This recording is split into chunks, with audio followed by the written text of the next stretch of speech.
you're so sexy, your voice is so lovely. I love your complexion. I miss you, I miss you, I miss you. Really wanna kiss you, but I can't. 789998212. Baby, you know that I miss you. I wanna get with you tonight, but I cannot, baby girl, and that's the issue. Girl, you know I miss you. I just wanna kiss you, but I can't right now, so baby, kiss me through the phone. Kiss me through the phone. I'll see you later on. Kiss me through the phone. See you when I get home. We're on the phone like taking pics like you dial my number like we're on the phone like 789998212. Baby, you know that I miss you. I wanna get with you tonight, but I cannot, baby girl, and that's the issue. Girl, you know I miss you. I just wanna kiss you, but I can't right now, so baby, kiss me through the phone. Kiss me through the phone. I'll see you later on. Kiss me through the phone. See you when I get home.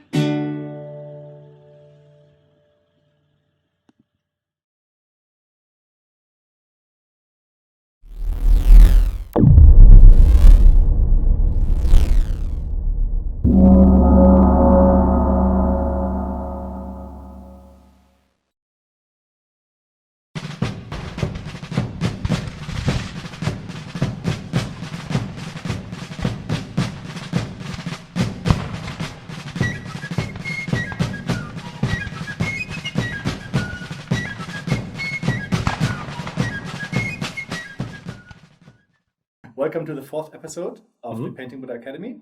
Hi. And today we're doing something slightly different. Yes, we have a historic figure. It's the first time for the Academy that we paint something like that. Mm-hmm. It's a corporal of the 19th Infantry Brigade from the American Civil War. Yeah, the 19th Indiana. Yeah. Yeah. And we'll talk a little bit about the history while you're painting, but this miniature is from Fair Miniatures, from Fernando Ruiz. Right, and he's done a really nice job on the box art. You can see it here. We'll go for something that is rather a bit lighter than this, than his color choice. So a little bit more bright. And but you can see it's a very interesting figure. Yeah. With a very nice pose and nice wrinkles too. Yeah, the sculpt is really, really beautiful. Mm-hmm. And we've looked for some reference material online. Yes. Obviously, we found most color pictures from the reenactment scene, as in the Civil War, most pictures were black and white. If any, they were colorized later. Yeah, that's true. There are some engravings about uniforms as well on Wikipedia. Very interesting. We can show them here.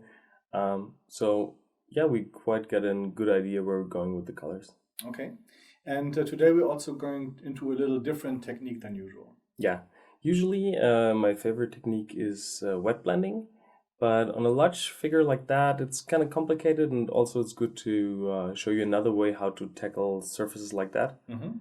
For this figure, we will do mainly glazes and work at least on the upper part of the uniform. I will take off the arms so we can work freely on the torso. Okay. We'll start with quite a dark tone. So we'll take some black, some dark sea blue, of course, and some navy blue to get it a little bit more saturated. You can see on the palette cam I'm doing like a small gradient from dark blue to almost black. Will you start working with glazes right from the beginning, or will you start with thicker colors first? No, I will start just with the glaze right away. This way I can keep some of that grain to give a little texture to the...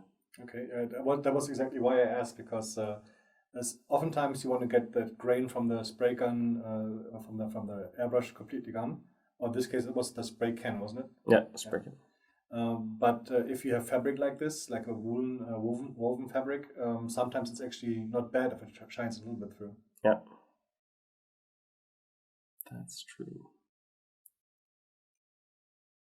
Yeah, a lot of people have difficulties getting the light and the direction of the light right. By this simple method, by just spraying with white from top and then glaze your way down, it's very easy keep like a natural light on the figure. Mhm.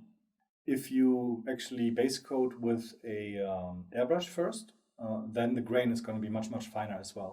Yeah. Almost not noticeable. And that can help you really make some very fast pieces. Which blue are you using right now? That's the dark mix I've done with the navy blue and the dark sea blue and some black. So it's rather dark, but because it's so highly diluted, it looks quite bright in the light parts here. One important thing is that the film you're applying is covering all the surface, so you're not missing anything. So better just pull it over the whole thing. Otherwise, you have some stains, and with glazes, it's kind of tricky to correct them. And I think it's important to understand the difference between a glaze and a wash. A glaze, basically, you want to make sure that the paint doesn't pool anywhere. You want it applied on the surface, whereas in the wash, you basically just put a lot of liquid on there and let it naturally accumulate in the little crinkles and creases. Yeah, you can see here with the work that I've done previously, I just stopped at the seam of the close of the seam line here. So little tricks like that to stop there is quite handy, because this way you can just stop your blending work here and then move on the next evening maybe to the next part.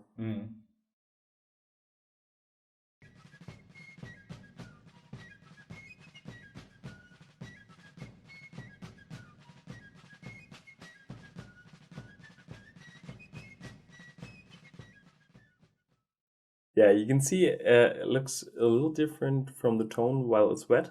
That will be more the same once it's dry. And you can see the glazing also works on large areas like that. You can also see those small wrinkles here. So once this is dry, I'll start with a second go to get like a really dark contrast. But I think I need the blow dryer for that.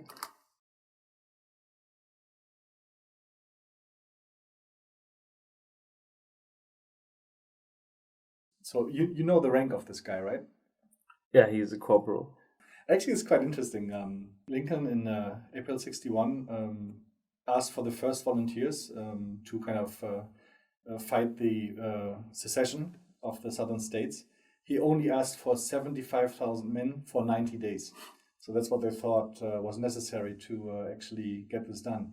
And unlike today, the federal government didn't have the kind of the power to draft these guys directly, so that he had to ask all the governors of the state, and they then raised the companies. And also, interesting side fact is, it wasn't really necessary to have any kind of military background to become like a captain, for example. The captain was somebody that, if they had a lot of money, they could raise their own company. Company was about 100 men. And then after the company was raised, there was an election of the captain, and usually the guy who gave the money turned out to be the captain, and maybe some of his friends that helped him became lieutenants and so on. So that's the way the company kind of was organized. And a company was about 100 men, like 86 or something to about 101.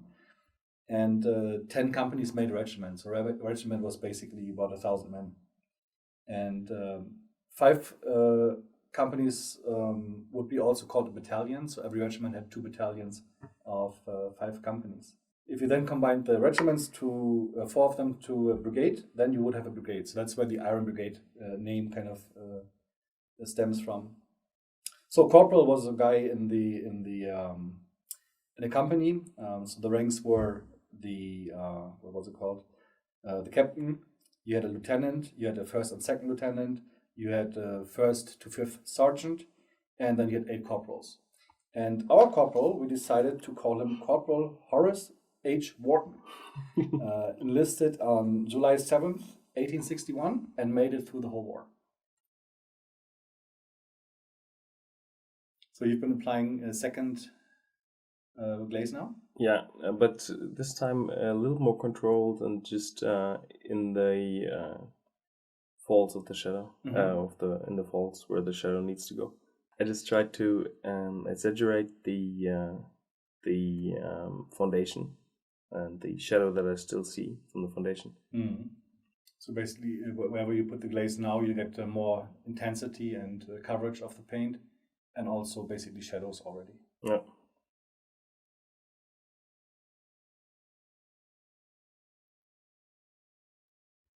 As I said, it was the brigade was 4 regiments, about 4,000 men. And if you combine then 3 or 4 of these brigades into one division, you would get to like 12,000 to 16,000 men. 3 divisions then were a corps, which was about 36 to 50,000 men. And 3 to 4 of these corps then made the army. Like in this case, the Army of the Potomac, very famous army in the Civil War. So yeah, you can see I put quite a lot of the darker color here in the recess and faded it to one side with a wet brush. I will do that now to the other side. Some color on the brush.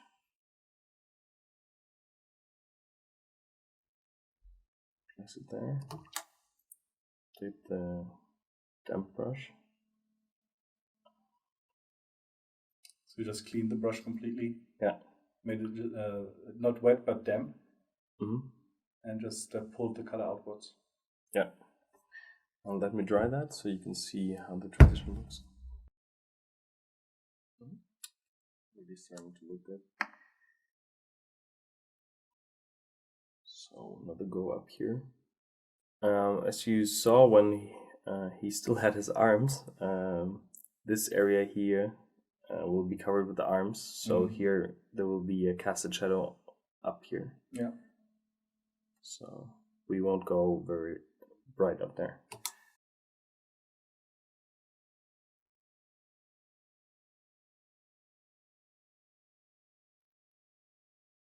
Here it's interesting to note the direction of Ben's brush strokes.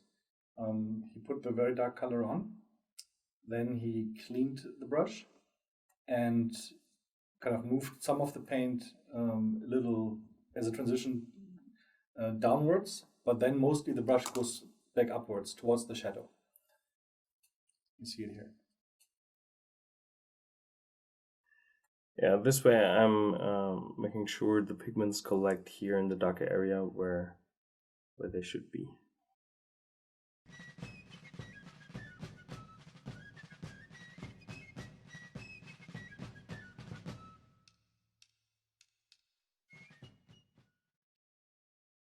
One thing why it's interesting to work on the figure just with glazes is because both the fabric of the pants and the fabric of the jacket is not so reflective, so it's quite dull. The highlights are very subtle, so you don't need to go there and put some straight white on there because yeah, it's quite flat on the floor. So you might have noticed I didn't glue all the accessory on there, because this way I can just freely move with the brush. Just keep in mind that you darken the area around it slightly. So see there, this recess needs to be darker because there will be something on there. So now it's just some black. And a wet brush to feather it out.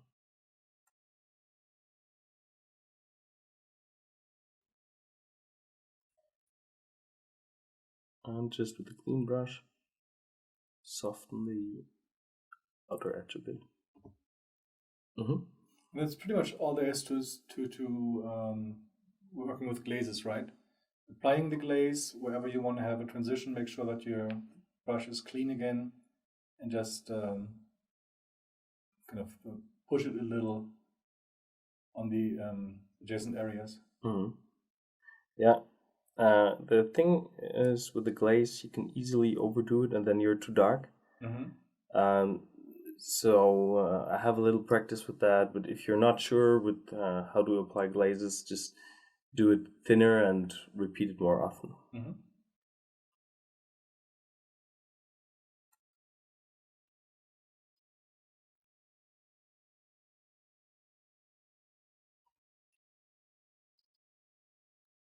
another thing is, once you have the clean brush, just pull it over the whole surface, so you don't have a mark where you stop with the brush. Because even though there are almost no pigments in the brush at the moment you reached this area here, there might be still a few left, and you just see the step there. Mm. So right now it's basically just water. Yeah. Yeah, it's amazing to see that with just 3-4 glazes, you've really darkened the whole area already. Yeah, it almost looks like the back. Yeah. Here I've also worked with some red, brown, and black glazes to get more contrast in. Mm. We'll do that later on here as well. Mhm. Let me continue here on the smaller areas.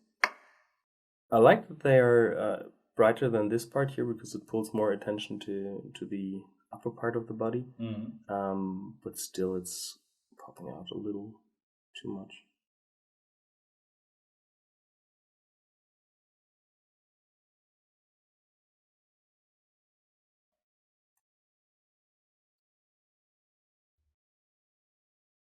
Yeah, but I think you can see quite nice the difference between those two sides. They were the same before, and then just one glaze with the tone really darkens it down. Yeah.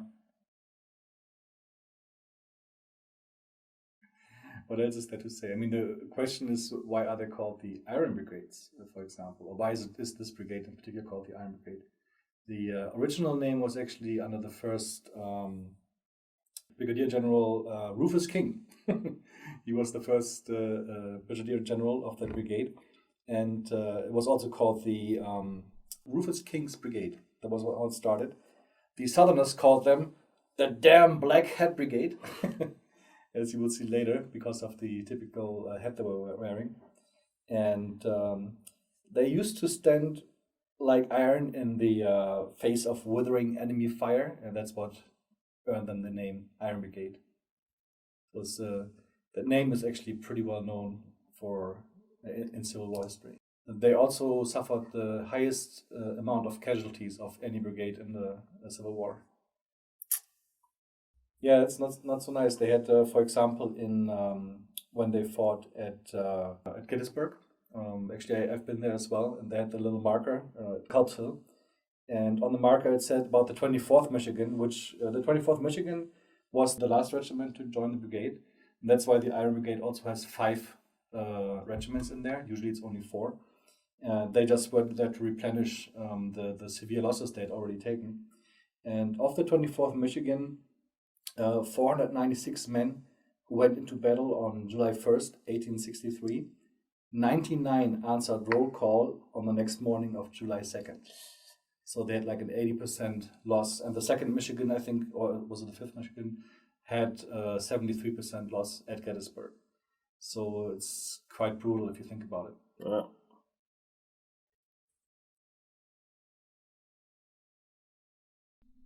It's nice how much darker it's already with just another glaze.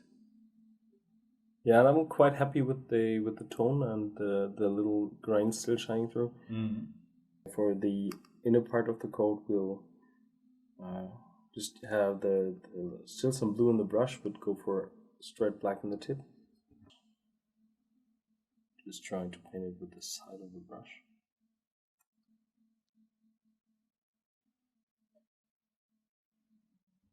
Yeah, there's not too much definition in that area, is there? No, you just need some dark shadow there. Mm. So, and before that, add still some light color from this side, shining here on the edge. Yeah. So.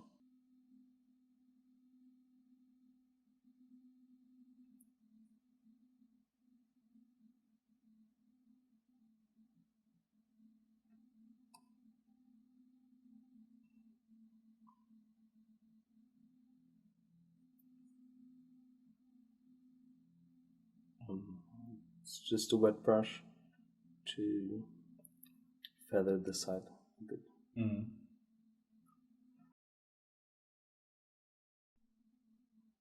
So the interesting part about this glazing technique is that you're not directly creating a blending of colors.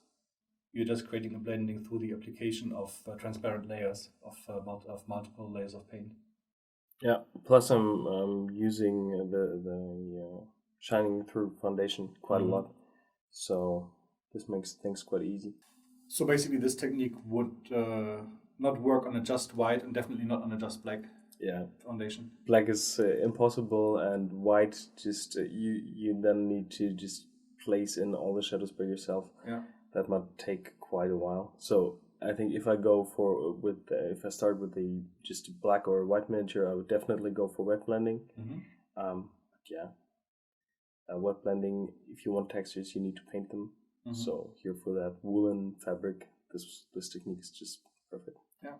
So you'll, I guess we can finish the rest of the code off cam. Yeah, I will for this step. Yeah, for this step, I will just finish those elements off, and maybe I just put some base color on the straps as well. Okay. Because there's no secret; it's just one layer of base color. All right, cool. All right, so you continued a little bit off camera. Yes, I've just put the base color, the dark brown, on the belts. Okay. Which paint did you use for that? It's a US brown. Is it Vallejo Air It's Color? air color, yeah. Okay. With a little bit of black, so it's not that bright. And what did you do with the glazes on the blue? Yeah, I continued with the darker glazes to get a very nice dark tone. I've also added a tiny bit, you can see it on the palette, a tiny bit of blue. This is just called Blue from Model Air. It's a little bit more vibrant, and yeah, I tried to change the mood of the blue. It's a little more saturated. Yeah, it's quite nice to see how we can still change the tone of the color with thin glazes of saturated tones.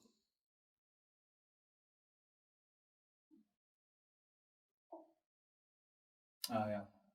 And you apply it all over the page, basically. Yeah, but make sure it's very thin and it's not pooling somewhere. So.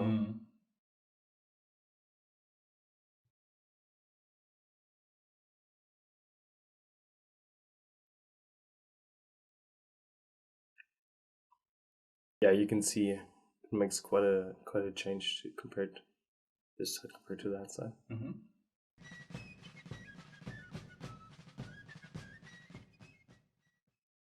Yeah, it gives just a slightly more bluish appearance, doesn't it? Yeah.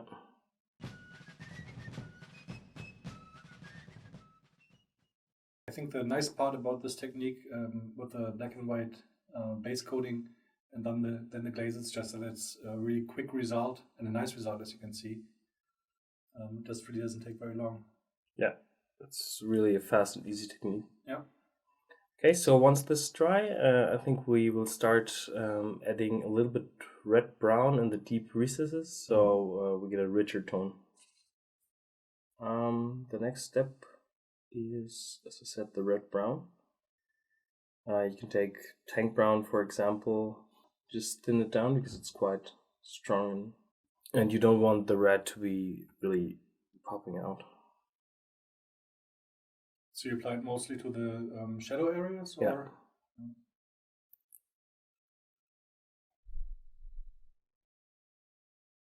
And again, I guess the rule here is to be rather to be careful and be on the thin side rather than on the too thick side. Definitely, especially when you change the color and go for red on the blue, be very, very thin.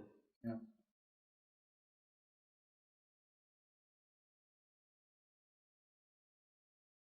And I know that especially historic painters are sometimes very particular about the color of something. Yeah. Now, we don't claim correctness.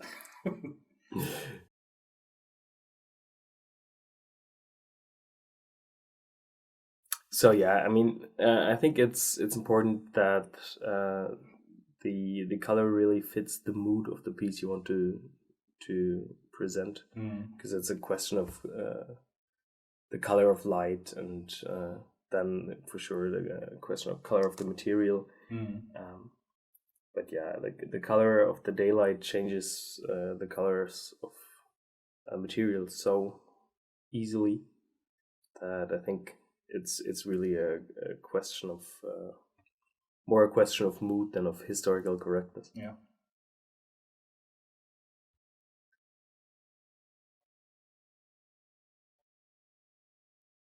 Yeah, I try to keep the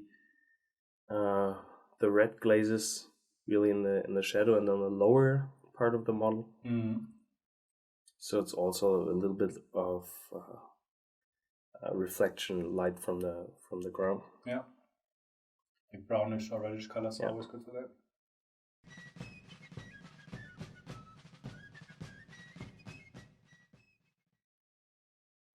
And sometimes this historical correctness goes a little too far, I feel. But I think the worst I've heard was a unit of something in the Spanish War that got minus points because the scene was a battle. And one of the judges said, well, before that, there were 6 months in the desert, and the uniforms should have been bleached out from the sun. So things like that, where I would think, well, yeah, if you know that kind of stuff, then it's true. But it goes a little too far. Yeah. But I think it's nice to, because if you're going for historical correctness to some extent, really it's you're kind of learning about the subject matter. You're learning more about the history behind it, and you're kind of researching stuff. Yeah. And it's really interesting. Yeah, I think it's really easy to get carried away with the historic background of the figures you're painting, because it's really interesting, and you have access to so much information. Yeah, I think it's so nice that you can combine the interest for a period with the passion of painting a miniature. We can see how the shadows now get a very rich, deep, almost brownish tone to it.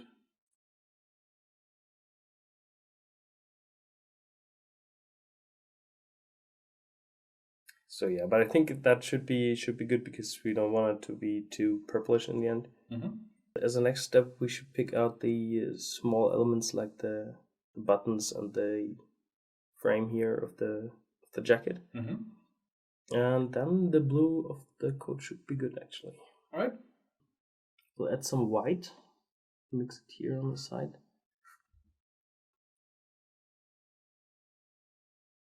Now the complicated thing is, when you now paint some highlights on, is that they don't have that grain of the built up layers here. So you have to be very careful and either do like small dots to have a little texture there, and just lines. So for example, here underneath the buttons.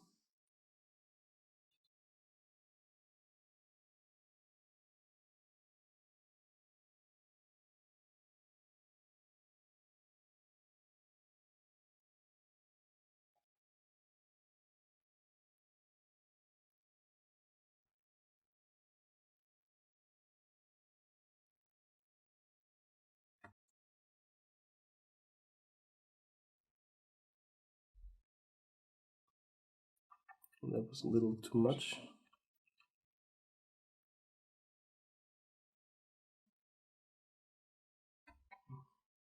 So you're going to correct it with a base color? Yeah, it went into the hole, so I have to... Yeah, don't go too bright, because as I said in the beginning, the material is not very reflective, so there won't be any like white highlights.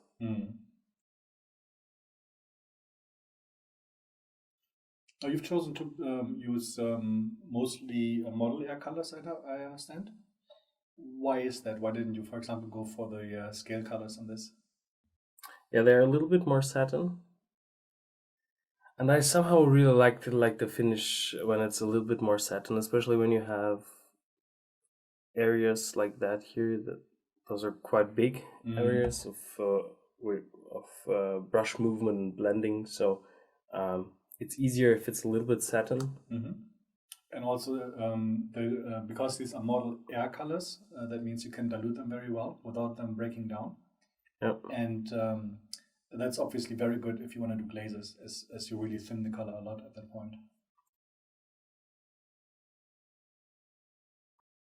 Okay, and maybe a little bit brighter here on the rim.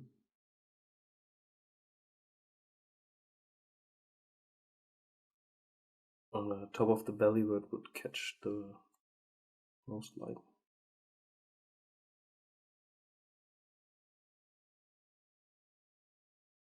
You can see how important these small highlights are. They really define the whole fabric there. Yeah.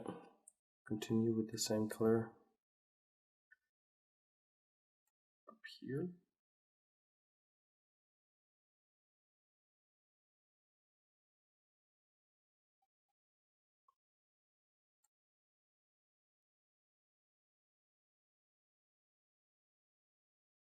A little bit white to the tip of the brush, and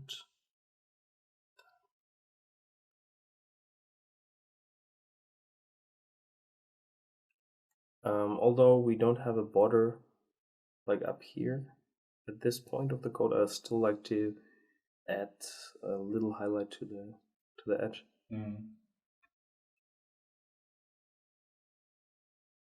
Yeah, those are usually the areas in clothing where you also have a lot of friction, where the material is a little rougher.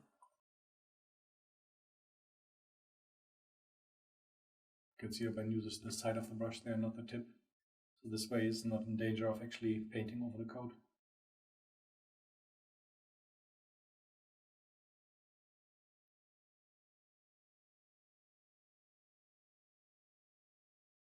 As I've said so often, he doesn't just apply one thick line, just stipples some highlights on there. This part here is also, I think, quite important, so it would be good to have a cleaner highlight up here.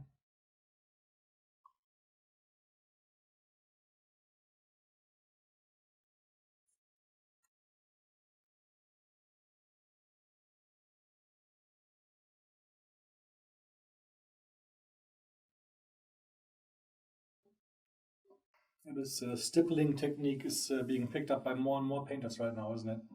Because it really simulates textures very well. Yeah. And it's really easy because you're not really blending. Yeah, I can do that.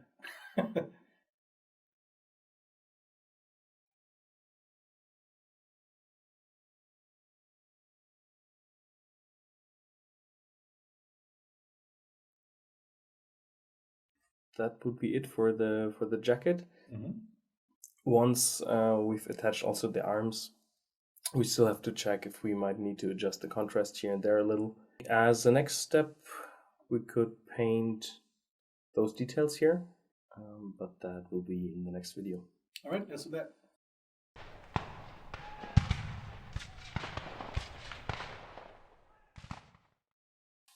All right, belt. So yeah, more than just one. Actually, he's got quite a lot of straps and belts. Yeah. I want to make them like a really worn leather look.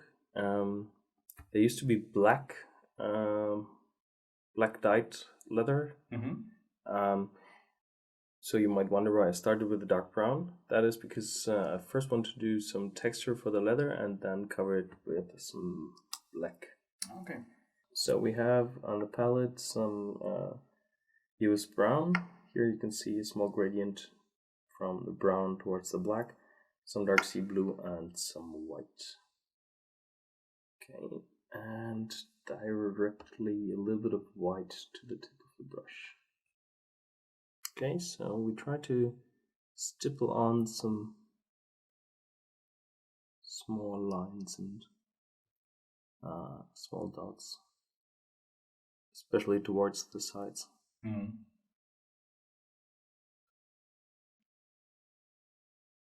Actually, painting leather is a lot of fun, I think. Like how you build it up with the scratches and everything. It's nice. Yeah, that's true.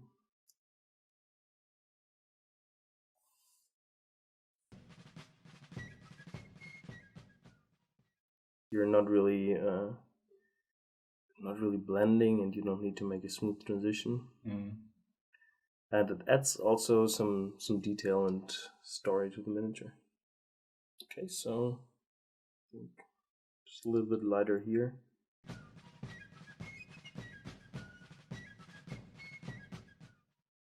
And actually, at this point, you want to make sure that there's a lot of contrast in there, right? Because you'll cover it later on with more glazes.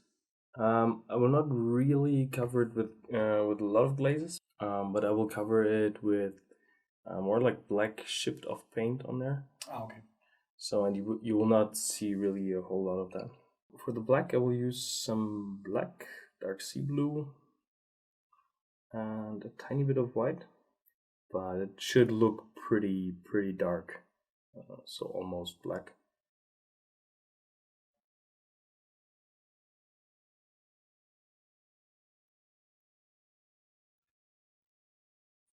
A little bit more.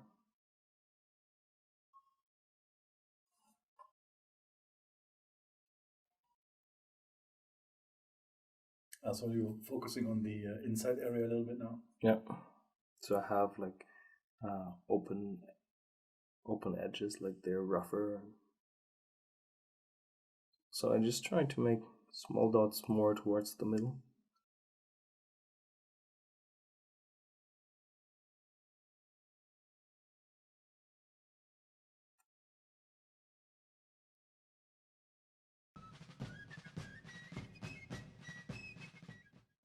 I already like the look, but I think the those on the bottom here are a little bit too bright. Mm-hmm.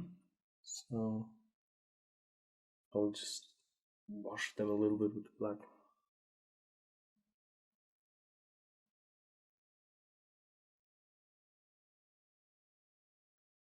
Okay, and now a tiny bit of highlights. We'll take some of the mud brown, but thin it down. And just glaze it over the highlight area here.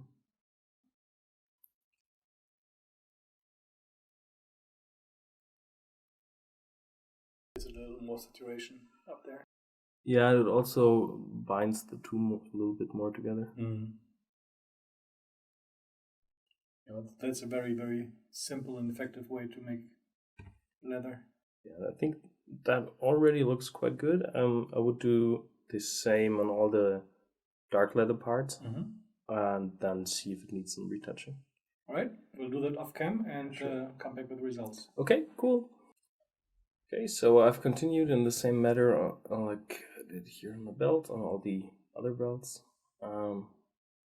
This one I've done a little bit brighter and just with lines in one direction, just to give it kind of a different look compared to the other leather. Yeah. To give it like a more fresh, more brown leather look, we will apply some ink, rather chestnut color. But it's not the infamous original chestnut ink from Games Workshop, or? No, it's flash wash. Ah, okay. But Winsor & Newton chestnut ink works good as well. Yeah.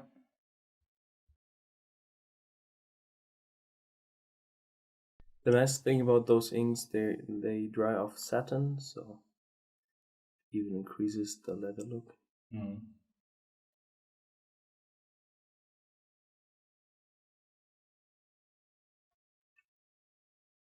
A little bit more in the recess, and then with a clean brush, pull it out a little. Yeah, two very different results from the same basis, isn't it? Mm-hmm. Yeah, and I like it because actually both look somewhat the same because of the texture feel, but still the contrast in saturation and gloss gives it whole different looks. Mm-hmm. Okay, so we continue up here.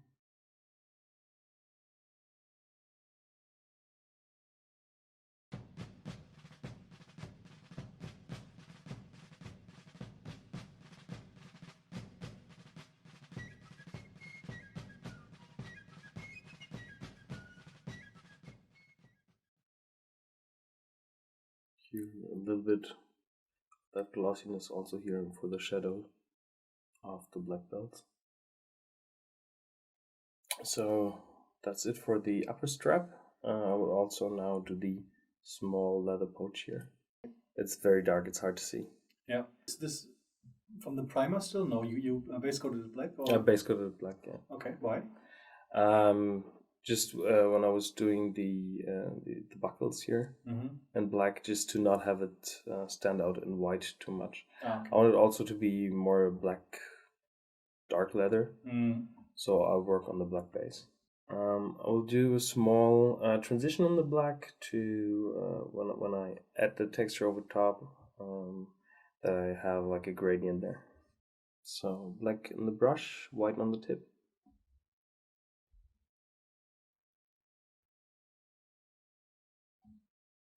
Famous loaded brush. Big shout out to Nicolas and Thomas from France that were here last weekend for their golden ticket workshop that they won last year. Or this year actually. Yeah. So we forced them to do and practice the loaded brush. And it actually went really well. Yeah. Here, that small round leather pouch is also really nice part for the one brush blending or loaded brush technique, because you can easily pull it over the surface and get a nice soft transition.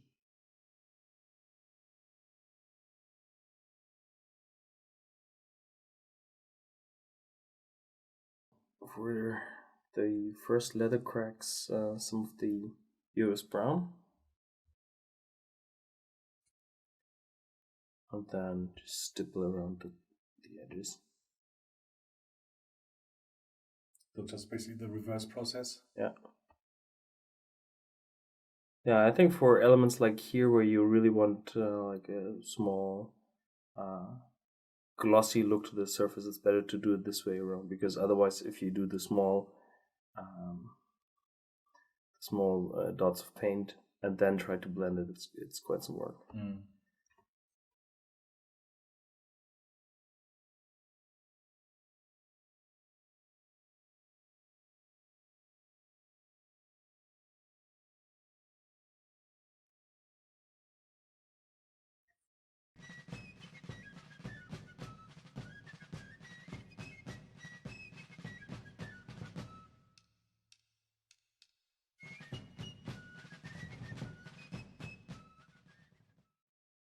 Yeah, very, very simple and very effective.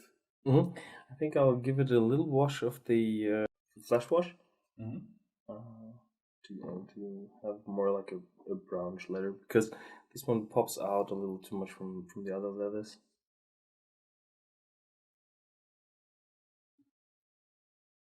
Plus it'll also give it a nice little satin finish. It's just a small detail, but it really looks good, especially when you look at a miniature like very closely after you've seen the first impression and you look at all the details, you find these kind of things. It's really nice. Yeah, also really it makes the figure look much more alive if you just paint those details nice and with a little texture. It's not that boring then. The next big thing would be the pants.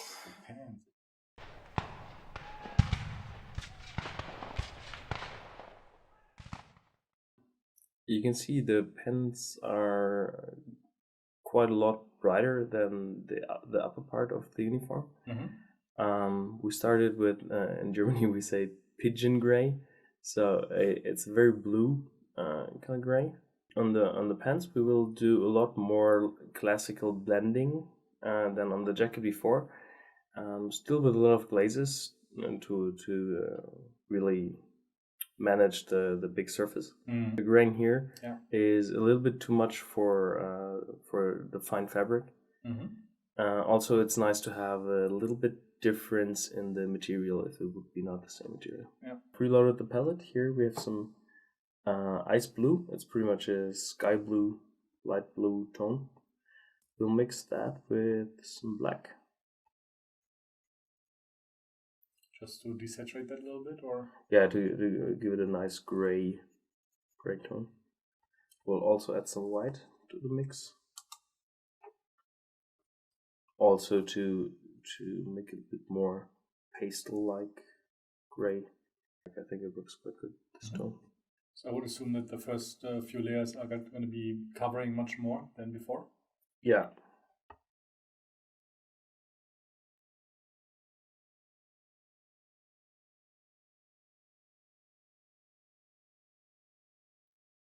You can actually see how this covers. It's almost the underlying shadows and lights from the base coat are almost not visible anymore. Yeah, but you can see it covers a lot more. You can still see it in the shadows, but you really don't see the grain too much on the light areas.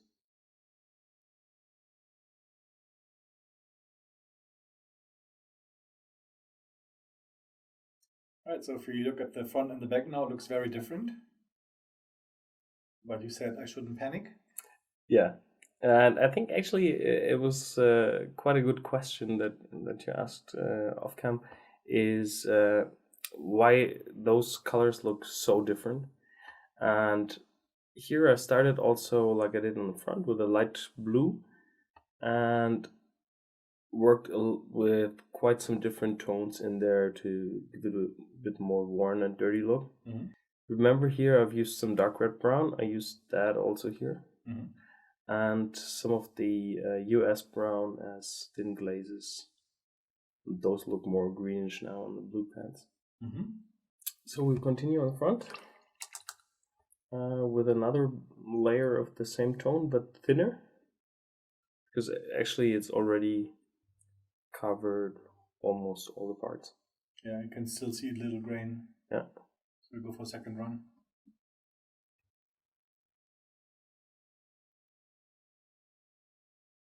So for the next step, I will just clean the edge here between the light pans and the. You can see I messed up the border here a little. Now just cover it and also pull it a bit here in the recesses of the pans.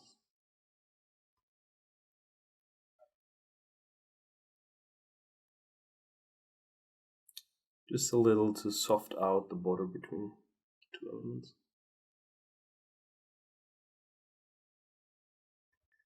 And some dark sea blue here under the belt. And with a clean brush, feather it out.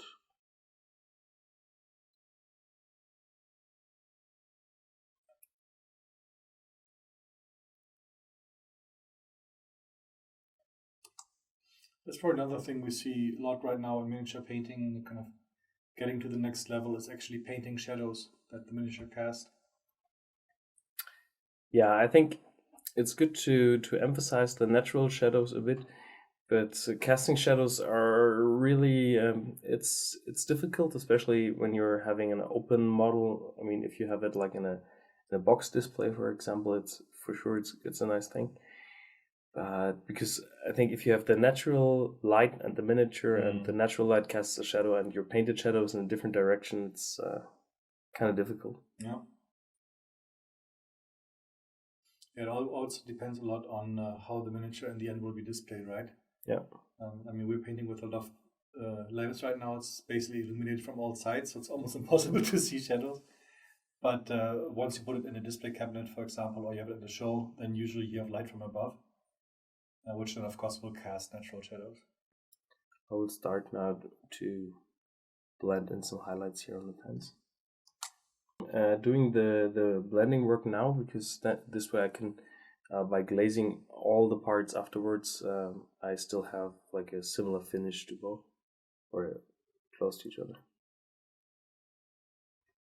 So let's load the brush again. A little too much white.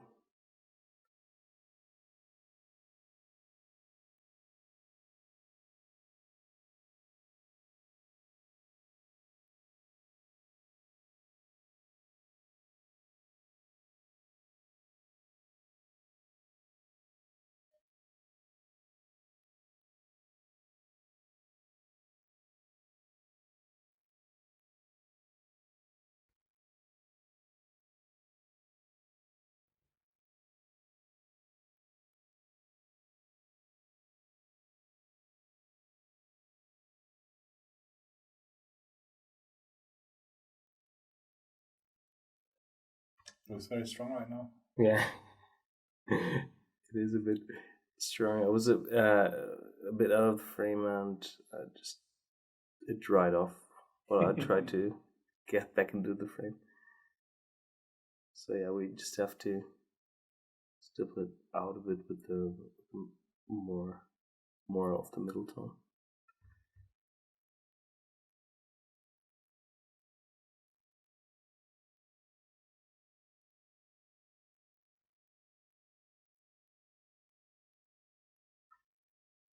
Might still be a bit too bright. I will work on the highlights here and then check it again.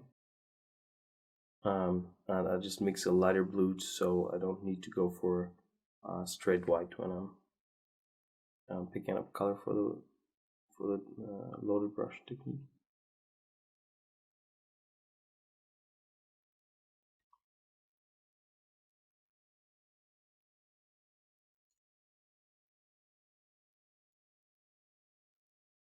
What's the consistency of the paint now for that step? It's rather thick. It's a little bit like a base color. Okay. And then I just soft it out to the sides. Mm-hmm.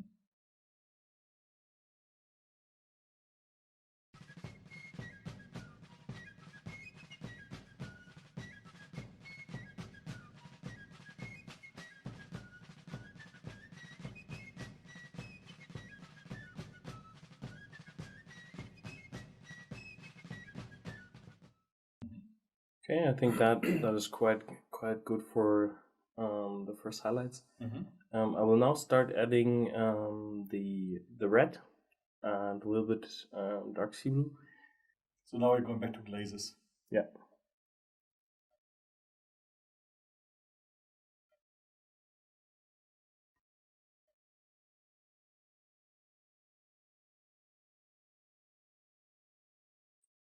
You can note the direction of the brush. He's basically touching all of the areas now that are in the shadows and works his way up to a crease, for example, and pushes the paint towards that crease, towards that wrinkle.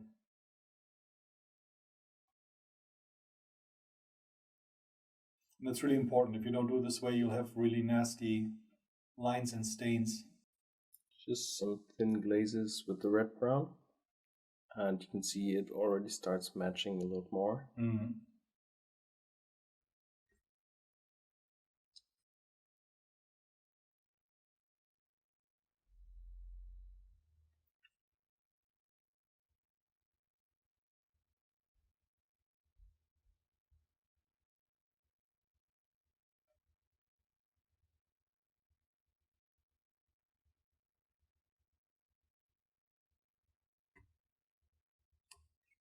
This is really very easy, isn't it?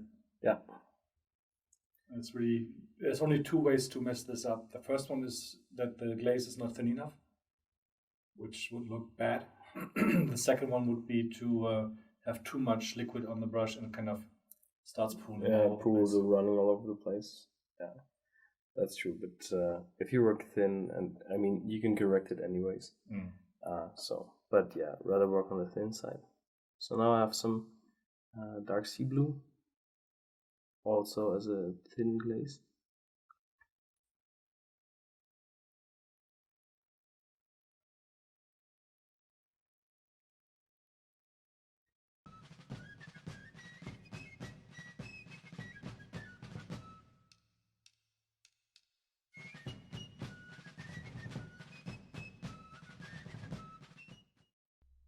I will add a wash of the US brown now to see if it starts getting the right tone. I think the contrast is already quite okay with the highlights. They seem to be almost the same brightness. Mm-hmm.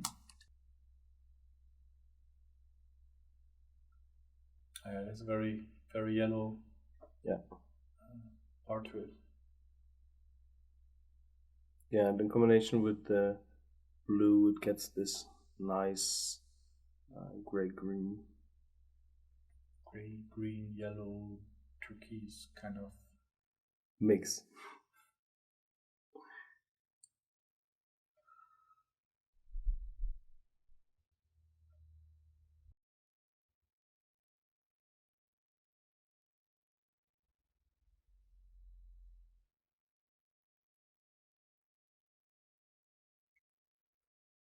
You also focus this on certain areas. I noticed that you didn't paint it all over the place. Yeah, I also keep that more on the shadow areas, but actually not like with the red before in the real deep shadows, but more in the mid areas.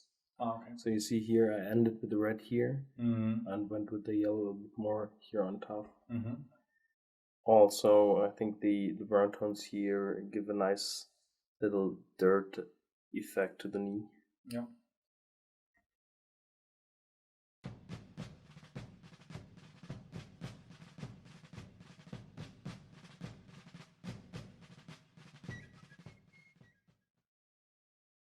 I think here it's already quite okay. Yeah. So might need just a little in the surface. Yeah. Also maybe it needs a little bit more shadow in the lower part of the leg. So we'll wait a second till this here is dry. And then I come back with some dark sea blue for some general shadow, and then some yellow again, or some US brown.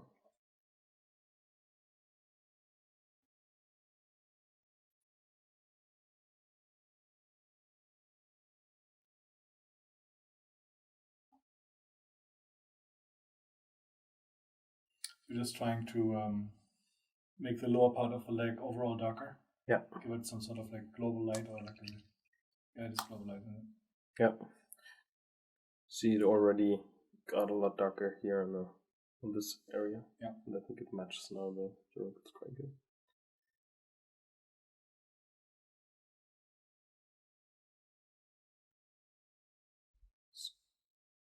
The red brown again.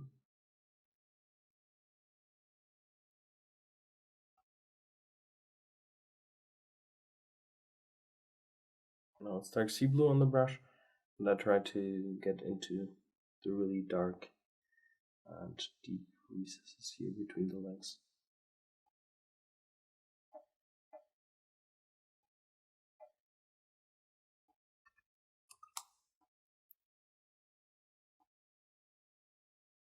With the clean brush.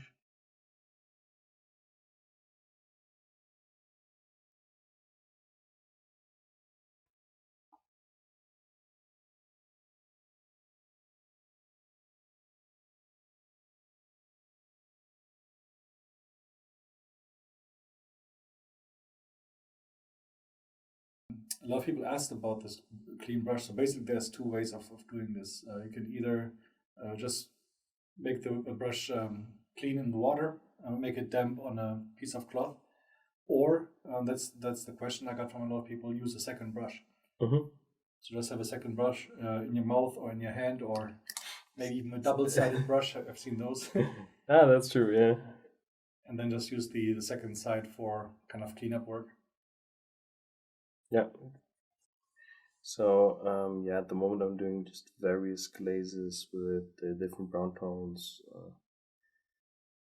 also to just give more color into the whole pants. You see, it really works quite nice down there. Yeah. Yeah, I really like the really dirty look. I won't do it too much though on this miniature. I think I will add some in the end when I put the figure on the base. I will add some small like mud stains down here. Yeah. That could be really nice, but not like all over the place. Yeah. Yeah, these guys have been marching a lot. I mean, they've been all over the place.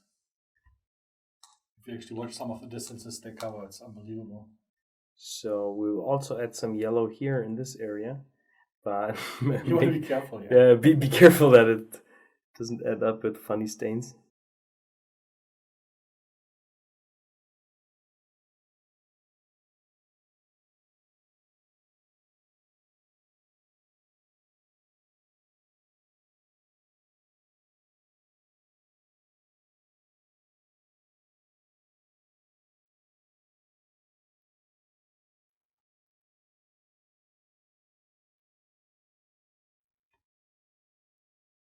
What you can already see here is that applying colored glazes, whether it's on these pants right now or whatever item actually you're painting, or part you're painting, it adds a lot of realism to any miniature.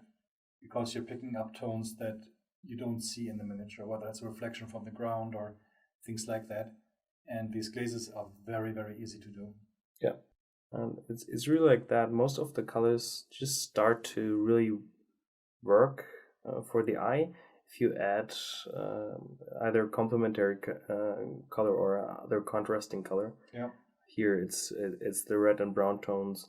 Then it really starts to look blue because you have like the opposite to really make some contrast. Mm. And if you keep your eyes open and just look at stuff, look at people on the street somewhere or in a room or so, and they have the clothing on, and let's say it's a blue shirt or a white shirt or whatever, and you really look at it very closely, you'll always see reflected colors from the environment. Yeah. That's actually something that I learned from miniature painting, is just actually seeing these kind of things. Yeah, and this is one of the things I really love about miniature painting. It really changed the way you perceive your environment. Yeah. Okay, so I think that is good for now. I will let that dry and do the same steps on the other leg off cam. Maybe we can just show the difference again, how we started on the right leg or on his left leg, depending. Yeah, this one. You see the big difference between the front and the back there. That's how that looked as well, and now you see how it actually ties in together. All right. Okay, we'll let you do that, and we'll be back when both legs are done. Okay.